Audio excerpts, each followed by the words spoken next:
जय जिनेन्द्र। निज स्वरूप को परमरस जामे भर्यो अपार, वंदो परमानंदमय समय सार अविकार। कुंद कुंद मुनि चंद्रवर अमृत चंद्र मुनीन, आत्मरसी बनारसी वंदो पद अरविंद। बहुत लंबे अंतराल के बाद आज क्लास लग रही है, तो अपन रिवीजन क्लास से ही शुरू कर रहे हैं। कविवर पंडित बनारसी दास जी की अनुपम रचना नाटक समय सार ग्रंथ पर हम चर्चा कर रहे हैं। नाटक समय सार ग्रंथ ऐसा ग्रंथ है कि जब बनारसी दास जी ने ये ग्रंथ लिखा तो गलियों गलियों में लोग इनके छंद बोला करते थे। साइकिल पे कोई जा रहा है, थैला कोई चला रहा है, जैसे आजकल फिल्मी गाने गाते हैं, वैसे उस समय पर बनारसी दास जी के छंद नाटक समय सार के बोले जाते थे, है ना। कोई धान बीन रहा है, आपस में 4-5 महिलाएं बैठी है, तो बीनते बीनते इनके छंद दोहराते थे। शाम के समय सब बूढ़े लोग एक साथ बैठते थे तो इनके छंद को दोहराते थे। मतलब बहुत सुंदर रचना बनारसी दास जी ने नाटक समय सार ग्रंथ की है, और उसी पर हम चर्चा कर रहे हैं। पिछली क्लास में हमारे 43 नंबर के छंद तक चर्चा हो गई थी। आज हमें 44 से 55 तक 12 छंद हमने पिछले पूरे हफ्ते में पढ़े थे, वो 12 छंदों पर हम आज यहाँ चर्चा करेंगे। कहाँ से चर्चा शुरू होती है कि बंध द्वार चल रहा है, तो जीव के बंधन का कारण क्या नहीं है और क्या है, उससे चर्चा बनारसी दास जी ने प्रारंभ की थी। उन्होंने कहा कि हिंसा से बंध नहीं होता, 5 इंद्रियों के विषय भोग से बंध नहीं होता, ऐसे 4-5 कारण गिनाए। तो फिर यहाँ पर प्रश्न हुआ कि बंध किससे होता है, तो बोला बंध जीव के मोह राग द्वेष परिणाम के कारण होता है। तो अगला प्रश्न उपस्थित हुआ कि जीव मोह राग द्वेष के परिणाम करता ही क्यों है। मैं मोह राग द्वेष के परिणाम मुझे उत्पन्न ही क्यों होते हैं। तो इसका उत्तर बनारसी दास जी ने क्या दिया कि स्वभाव में रहे तो मोह राग द्वेष के परिणाम नहीं होते हैं। स्फटिक मणि का उदाहरण दिया था, याद है ना आरती जी। स्फटिक मणि का उदाहरण दिया था कि अगर स्फटिक मणि अकेले रहे तो कोई कलर नहीं होगा, किंतु जैसे ही पर संयोग करे तो उसमें कलर दिखाई देते हैं। लाल कपड़े का संयोग करेगी तो लाल हो जाएगी, हरे कपड़े का संयोग करेगी तो हरी हो जाएगी। वैसे ही आत्मा जब पर संयोग करता है, पर संयोग निमित्त रूप में लेना, पर संयोग का निमित्त करता है, तो जीव को या मुझे मोह राग द्वेष के परिणाम होते हैं, है ना। तो फिर पर संयोग मतलब किन किन का संयोग करता है, तो उसका वर्णन करते हुए बनारसी दास जी ने आगे बात की कि जब जीव शरीर का संयोग करता है, तो शरीर का संयोग मत करो। क्यों मत करो? क्योंकि शरीर अशुद्ध है, अशुचि है, ऐसे बहुत सारे कारण बताए।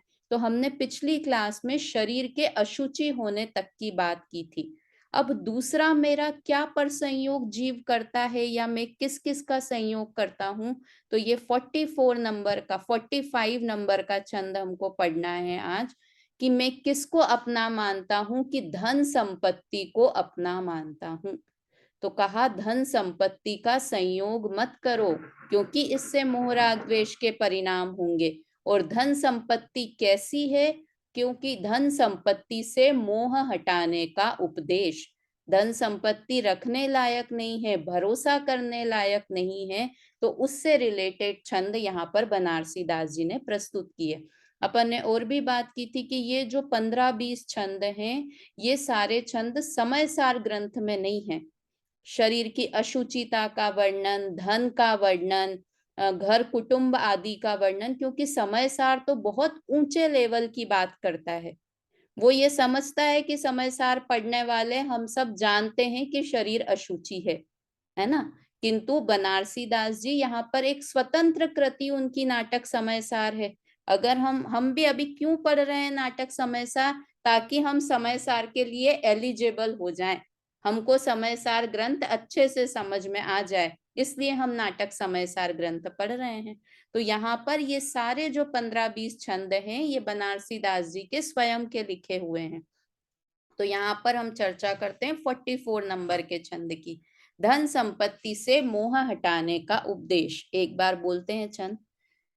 जासो तू कहत यह संपदा हमारी, सो तो साधनी अडारी, जैसे ऐसे जैसे नाकसिन की, ताही तू कहत याही पुण्य जोग पाई, सो तो नरक की साई है बड़ाई 1.5 दिन की।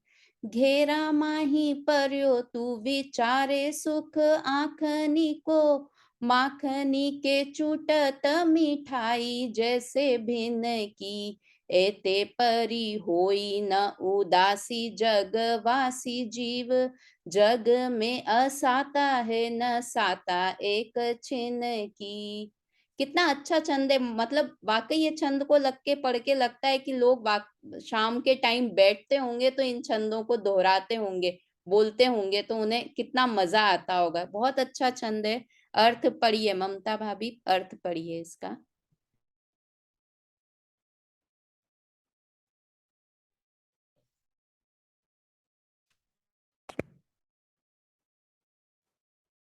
अनम्यूट करो, अपने आप को अनम्यूट करिए ममता भाभी पहले। हाँ। हे संसारी जीवो, जिसे तुम कहते हो कि यह हमारा धन है, उसे साधुजन इस तरह छोड़ देते हैं जिस तरह कि नाक का मैल छिनक दिया जाता है और फिर ग्रहण नहीं किया जाता। जिस धन के लिए तुम कहते हो कि पुण्य के निमित्त से पाया है, सो 1.5 दिन का बड़प्पन है, पीछे नरकों में पटकने वाला है, अर्थात पाप रूप है। तुम्हें इससे आंखों का सुख दिखता है, इसके कारण तुम कुटुंबीजन आदि से ऐसे घिर रहे हो जैसे मिठाई के ऊपर मक्खियां भिनभिनाती हैं। आश्चर्य है कि इतने पर भी संसारी जीव संसार से विरक्त नहीं होते।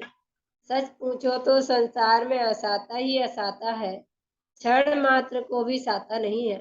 हाँ, तो इस छंद में यही बताया, इसमें ज्यादा समझाने की बात इसलिए नहीं है। हमने मेन क्लास में तो बहुत सारी चर्चा की थी, किंतु धन हमें क्लियर दिखाई देता है कि हम चाहते हैं, हमारे जीवन में ही इतने उतार चढ़ाव आते हैं, कभी धन है कभी धन नहीं है। तो जो ऐसा अस्थिर धन है उस पर हम भरोसा कैसे कर सकते हैं। इसलिए धन से स्नेह मत करो, उससे ममता मत करो, धन से ममता को छोड़ो। ऐसी बात यहाँ पर ममता भाभी ने पढ़ी कि धन से ममता मत करो, है ना।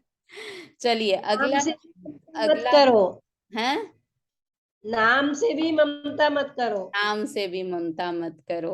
यही मैसेज मिलता है, ममता नाम सुनो तो ऐसा मैसेज मिले कि ममता मत करो, बार बार ये मैसेज हाँ, मिले, है ना। चलिए, सही लौकिक है। जनों से मोह हटाने का उपदेश। हमने पहले शरीर की बात की, फिर कहा कि धन संपत्ति भी मेरी नहीं है, फिर अगला कि ये घर के कुटुंबी जन या लौकिक जन हैं, इनका जब मैं संयोग करता हूं तो मोह राग द्वेष के परिणाम होते हैं। तो उससे भी कहा कि इनसे भी मोह को हटाओ, इनका संयोग मत करो। उसकी चर्चा करते हैं। ए जगवासी यह जगत, इनहि सो तो ही न काज, तेरे घट में जग बसे, तामे तेरो राज। पढ़िए आरती जी, अर्थ पढ़िए इसका।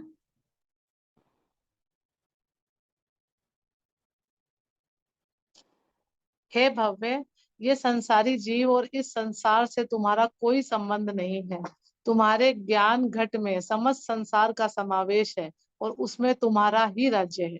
हाँ, न संसार के जीव तुम्हारे हैं, मतलब न हमारे कुटुंबी जन जो हमारे साथ रहते हैं। उसके लिए भजन है ना, सब झूठे रिश्ते नाते हैं, सब झूठी प्रेम कहानी है, क्षण भंगुर जीवन है चेतन, इस जग की यही कहानी है। दिखते हैं स्वार्थ के सगे सब परिवार लोग, तो इसलिए ऐसा नहीं है कि तुरंत उन्हें छोड़कर चले जाएं या उनसे द्वेष करने लगे। द्वेष करने का उपदेश नहीं है, किंतु सबका, हम भी दूसरों के लिए स्वार्थी हैं, दूसरे भी हमारे लिए स्वार्थी हैं, ऐसा जानकर उनसे मोह मत बढ़ाओ, ऐसा उपदेश यहाँ पर दे रहे हैं। अगला छंद है, शरीर में त्रिलोक के विलास गर्भित हैं। सवैया 31 है, एक साथ बोलते हैं।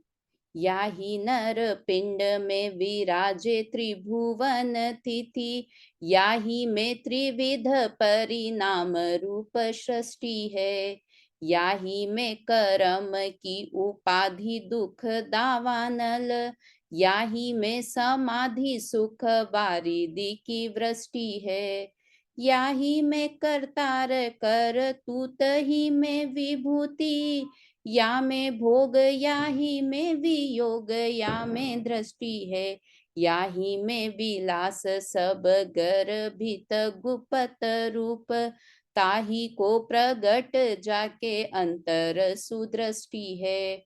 तो अब यहाँ प्रश्न किया कि आपने सबसे संबंध छुटा दिया, तो अब मैं अपनी आत्मा को कहाँ सर्च करूं, कहाँ ढूंढूं आत्मा को? कुटुंबी जन में नहीं है, धन संपत्ति में नहीं है, संयोगों में नहीं है, तो आत्मा कहाँ है? तो उसका उत्तर इस छंद में दिया है। सुनीता आंटी पढ़िए अर्थ।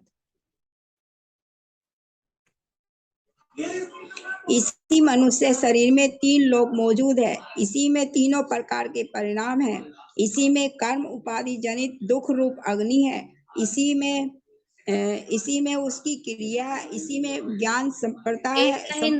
एक लाइन रह गई, आत्म ध्यान रूप सुख की मेघ, इसी में आत्म ध्यान रूप सुख की मेघ वृष्टि है, इसमें कर्म का कर्ता आत्मा है, इसी में उसकी क्रिया है, इसी में ज्ञान संपदा है, इसी में कर्म का भोग व वियोग है, इसी में भले बुरे गुणों का संघर्षण है, और इसी देह में सब विलास गुप्त रूप गर्भित है, परंतु जिसके अंतरंग में सम्यक ज्ञान है उसे ही सब विलास विदित होते हैं। हाँ, मतलब अब मुझे खोजने के लिए कहीं लिमिटेड जगह कर दी कि इस शरीर के अंदर ही तेरा आत्म द्रव्य मौजूद है, वहीं पर ही कर्मों की, यहाँ पर दुख, कर्म उपार्जित दुख रूप अग्नि भी यही है, और यहीं पर आत्म ध्यान रूप सुख की वृष्टि भी है। मतलब आपकी नजर किस पर है कि उस शरीर में, वो भजन है ना, तुझ ही में है तेरे घट घट का वासी, अंतर का कोना टटोल, तेरा प्रभु तुझ ही में डोले, वीरा प्रभु के ये बोल, तेरा प्रभु तुझ ही में डोले, है ना। और उसके आगे की लाइन शायद इसके आगे के छंदों में भी होगी, तो तेरे अंदर ही सुख है, मतलब कहीं तू बाहर मत ढूंढ, पर तेरी दृष्टि कैसी होनी चाहिए कि सम्यक ज्ञान रूप दृष्टि होनी चाहिए। सम्यक ज्ञान है तो तेरी दृष्टि आत्मा पर होनी चाहिए, कर्म उपाधि रूप कर्मों पर, कर्म की उदय पर, शरीर पर, इन सब पर से अपनी दृष्टि को हटा, ऐसा वर्णन यहाँ किया। अब उसके आगे और बहुत अच्छा छंद है ये वाला, अगला छंद जो था, है ना, कहाँ पर आत्मविलास जानने का उपदेश, कहाँ पर आत्मा को ढूंढूं। अपन बहुत शॉर्ट में यहाँ पर चर्चा कर रहे हैं, उस समय क्लास में अपन ने पूरे एक एक शब्द का अर्थ भी देखा था और पूरा डिटेल में, ये तो समझो एक बार रिवीजन हो जाए, इसलिए अपन शॉर्ट में पढ़ रहे हैं ये। रे रुचिवंत पचारी कहे गुरु, तू अपना पद बूझत नाही, खोजु ही ये निज चेतन लक्षण, है निज में निज गूझत नाही, शुद्ध सुछंद सता अति उज्जल, माया के फंद अरूजत नाही, तेरो स्वरूप नदंद की दोही में, तो ही में है तो ही सूझत नाही, ना कहाँ पर है, कितने प्यार से कि श्री गुरु पास बुलाकर क्या चीज कहते हैं। देखिए पूर्णिमा आंटी पढ़िए। श्री गुरु बुलाकर कहते हैं कि हे भव्य, तुम अपने स्वरूप को पहचानते नहीं हो। अपने घट में चैतन्य चिन्ह ढूंढो, वह अपने ही में है, अपने से उलझता नहीं है। तुम शुद्ध, स्वाधीन और अत्यंत निर्विकार हो। तुम्हारी आत्मसत्ता पर माया का प्रवेश नहीं है। तुम्हारा स्वरूप भ्रम जाल और दुविधा से रहित है, जो तुम्हें सूझता नहीं है। कितने अच्छे से आंटी ने कितना बढ़िया तरीके से पढ़ा। कैसे हैं हम? शुद्ध, स्वाधीन और अत्यंत निर्विकल्प हैं।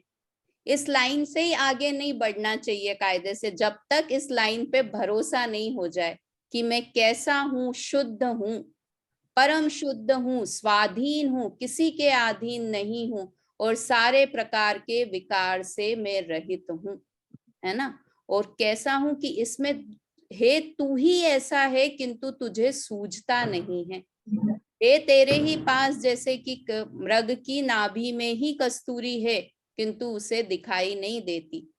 पानी, मछली पानी में रहकर ही प्यासी है, ऐसी दशा हमारी हो रही है कि सुख हमारे अंदर है और हम ढूंढ रहे हैं कि सुख मुझे बच्चों से मिल जाए, सुख मुझे अच्छे भोजन से मिल जाए, सुख मुझे अच्छे कपड़े, अच्छी ज्वेलरी से मिल जाए, सुख मुझे भगवान में मिल जाए।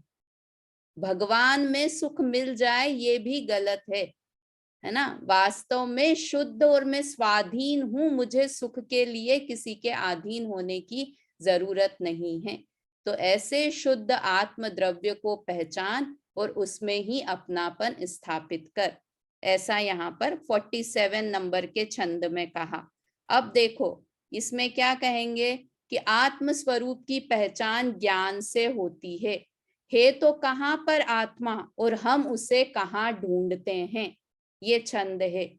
के उदास रहे प्रभु कारण, के कहे उठी जाई कहीं के प्रणाम करे गड़ी मूरत, के पहाड़ चढ़े चढ़ी छीके, के कहे असमानी के ऊपर, के कहे प्रभु हेठी जमी के। मेरो धनी नहीं दूर दिसंतर, मोही में है मोही सूजतनी के, है ना। कहाँ ढूंढते हैं? वही वाला भजन, वीरा प्रभु के तू डोल के बोल, क्यों जाता गिरनार क्यों जाता काशी, तुझ ही में है तेरे घट घट का वासी, अंतर का कोना टटोल, तेरा प्रभु तुझ ही में डोले, है ना। हम कहाँ कहाँ ढूंढते हैं सुख के लिए, कहाँ कहाँ कोशिश करते हैं। सुशीला आंटी पढ़िए, कहाँ कहाँ कोशिश करते हैं हम। आत्मा को जानने अर्थात ईश्वर की खोज करने के लिए कोई तो बाबा जी बन गए हैं, कोई दूसरे क्षेत्र में यात्रा आदि को जाते हैं, कोई प्रतिमा बनाकर नमन पूजन करते हैं, कोई छीके पर बैठ पहाड़ों पर चढ़ते हैं, कोई कहते हैं कि ईश्वर आसमान में है और कोई कहते हैं कि पाताल में है, परंतु हमारा प्रभु दूर देश में नहीं है, हम ही में है, तो हमें भले प्रकार अनुभव में आता है। हाँ, नीके नीके मतलब हमें अच्छे से समझ में आता है कि ज्ञान भी मेरे अंदर है और सुख भी मेरे अंदर है ना। अब यहाँ पे कोई कोई लिखा है, सुशीला आंटी क्या लिखा, कोई दूसरे क्षेत्र में यात्रा करने जाता है, कोई छीके पे डोली में बैठ के पहाड़ चढ़ता है, कोई भगवान की खोज के लिए मंदिर जाता है। तो ये कोई किस आदमी की बात कर रहे हैं? कि ये कोई मतलब मेरी बात कर रहे हैं। मैं भी ऐसा करता हूँ या नहीं करता हूँ कि मुझे लगता है कि मैं यहाँ यात्रा करने चल जाऊंगा तो मुझे सुख मिल जाएगा। मैं इन भगवान के हमारे कहीं ना कहीं पर की इतनी हमारे अंदर अधिकता हो गई है कि पर से मुझे सुख मिल जाएगा। हम थोड़ी, हमारी गति अच्छी है, हम थोड़े भव्य हैं, तो इससे तो आगे निकल गए कि घर परिवार में सुख नहीं है, शरीर में सुख नहीं है। अब कहाँ आके अटक गए कि मंदिर में सुख है, शास्त्र स्वाध्याय करने में सुख है, पूजा करने में सुख है, वहां से अटके तो यहाँ आसमान से गिरे और खजूर पे अटक गए, है ना। अब इससे भी आगे बढ़ना है कि यहाँ नहीं है जो हम कैसे बोलते ना, हम भगवान को तो मानते हैं किंतु भगवान की नहीं मानते हैं। भगवान जो कहना चाहते हैं कि तुम मेरे पास क्यों आ रहे हैं, हम भगवान को पूछते रह जाते हैं। और यहाँ क्या कह रहे हैं कि ये सब ईश्वर की खोज करते हैं, ये सब से कुछ कार्य नहीं होगा। हमारा प्रभु दूर देश में नहीं है, हम ही में है। मतलब इस शरीर के अंदर ही आत्मा बसता है और वो मैं ज्ञान स्वरूपी वो ही आत्म तत्व में हूं। तो उस आत्म तत्व पर श्रद्धा कर, ऐसी यहाँ पर चर्चा की। चलिए अगला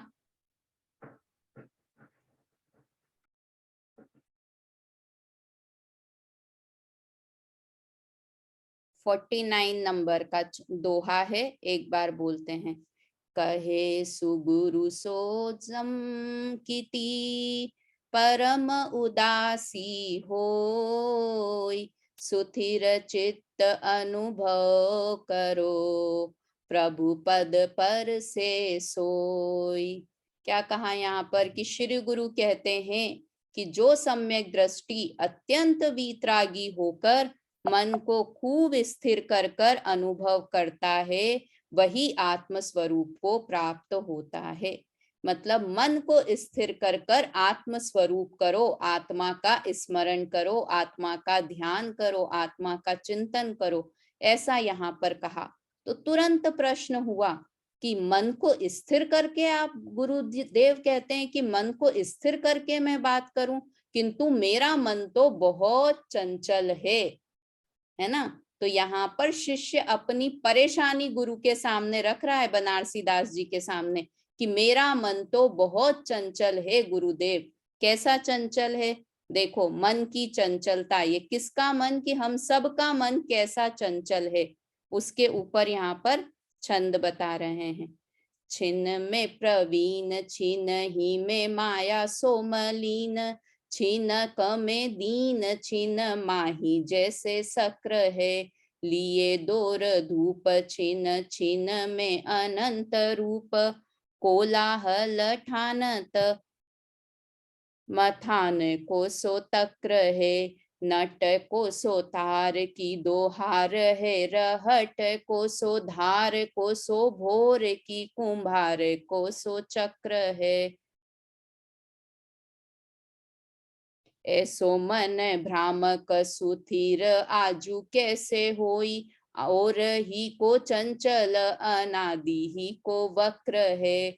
आप कहते हो कि मैं मन को स्थिर करूं, किंतु मेरा मन तो कैसा चंचल है। अनीता आंटी पढ़िए 50 नंबर का छंदकार।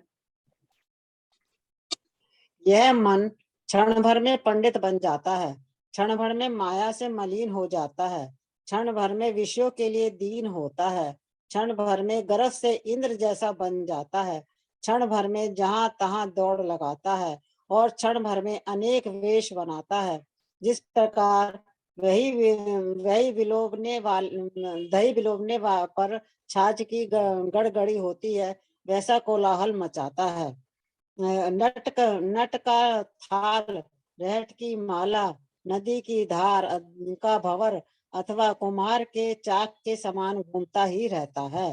ऐसा भ्रमण करने वाला मन आज कैसे स्थिर हो सकता है, जो स्वभाव से ही चंचल और अनादि काल से वक्र है। ये हम सबकी समस्या है।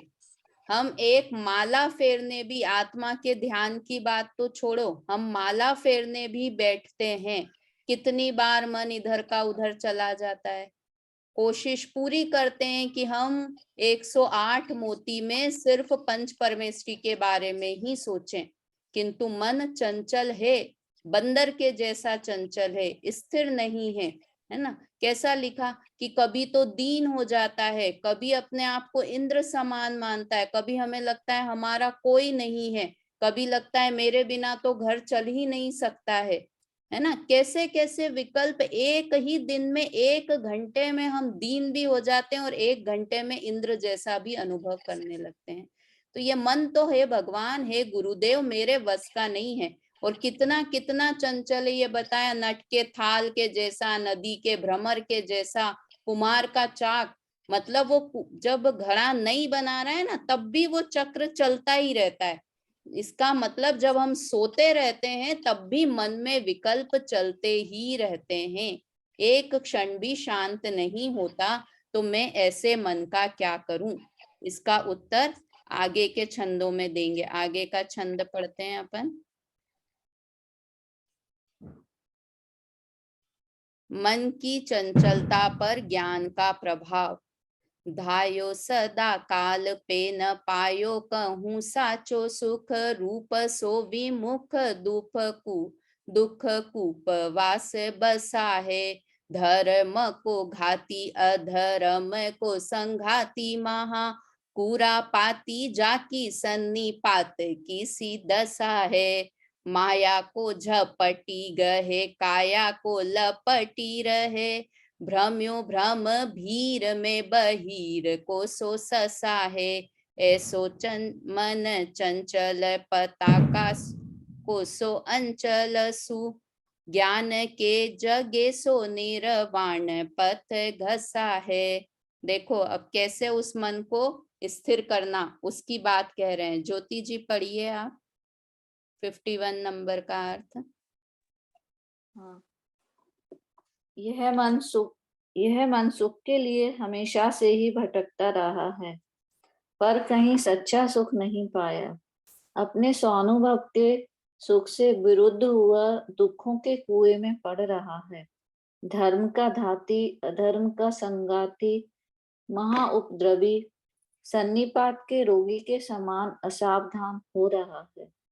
धन संपत्ति आदि को फुर्ती के साथ ग्रहण करता है और शरीर से मोहब्बत लगाता है। भ्रम जाल में पड़ा हुआ ऐसा भूल रहा है जैसा शिकारी के घेरे में खरगोश भ्रमण करता है। यह मन पताका के वस्त्र के समान चंचल है। वह ज्ञान का उदय होने से मोक्ष मार्ग में प्रवेश करता है।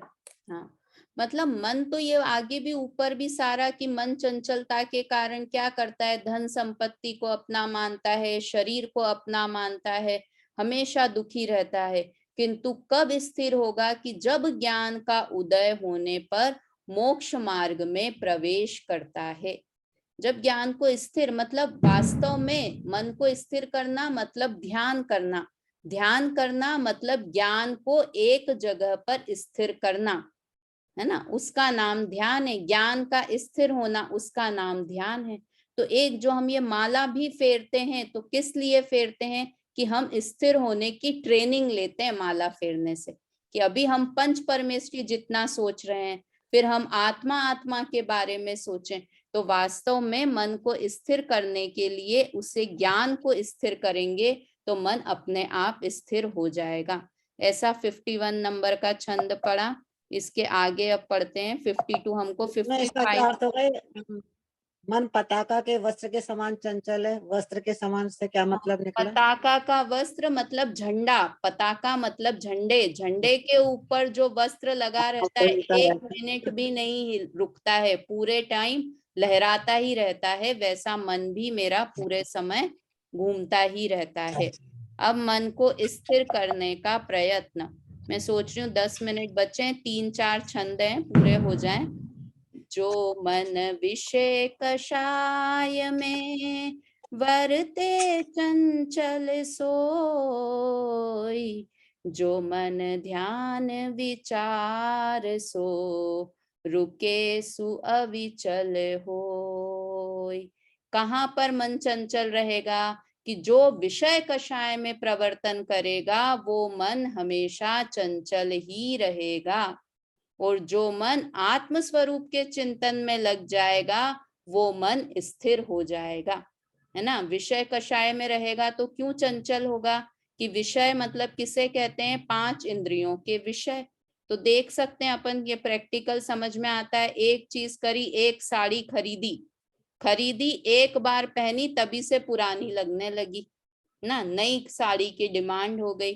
भोजन किया, थोड़ा देर मीठा अच्छा लगा, फिर फीका खा लेता हूँ, फिर तीखा खा लेता हूँ, फिर ये खा लेता हूँ, फिर सौंफ खा लेता हूँ, फिर पानी पी लेता हूँ, फिर छाछ पी लेता हूँ।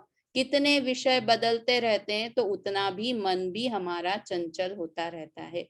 विषय मतलब 5 इंद्रिय के विषय, और कषाय मतलब राग द्वेष मोह के परिणाम। तो ये सब ऐसे हैं कि जब तक मन इनमें लगा रहेगा तब तक मन चंचल रहेगा। तो इनसे अपने मन को हटाओ, इन चीजों से, और आत्मा में स्थिर करो। और कैसे हैं विषय कषाय? ताते विषय कषाय सो फेरु सुमन की बान, शुद्धात्म अनुभव विषय कीजे अविचल आन।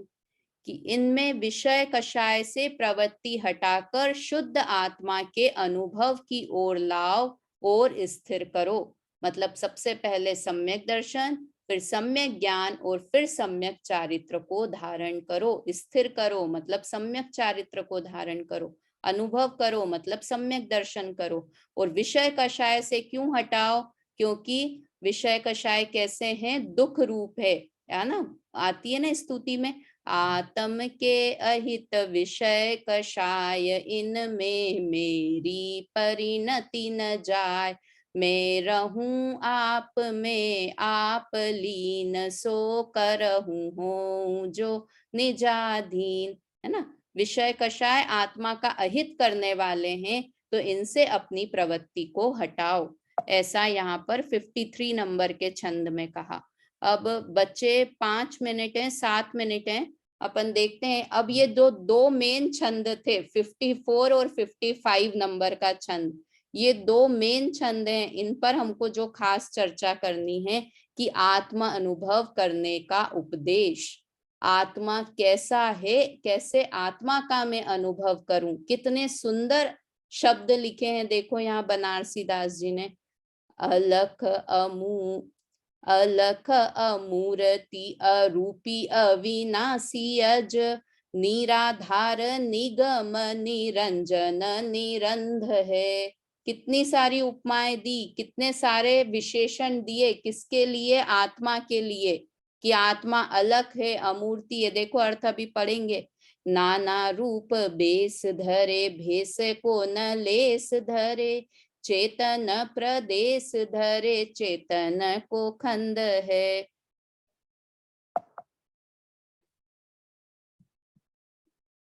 एक मिनट नहीं,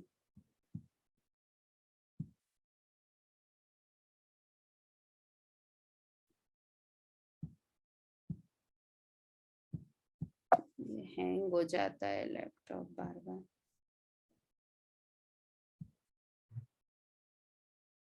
मोह धरे मोही सो विराजे, तामे तो ही सो न मोही सो न रागी निर्बंध है। ऐसो चिदानंद याही घट में निकट तेरे, ताही तू विचारू मन और सब दंध है।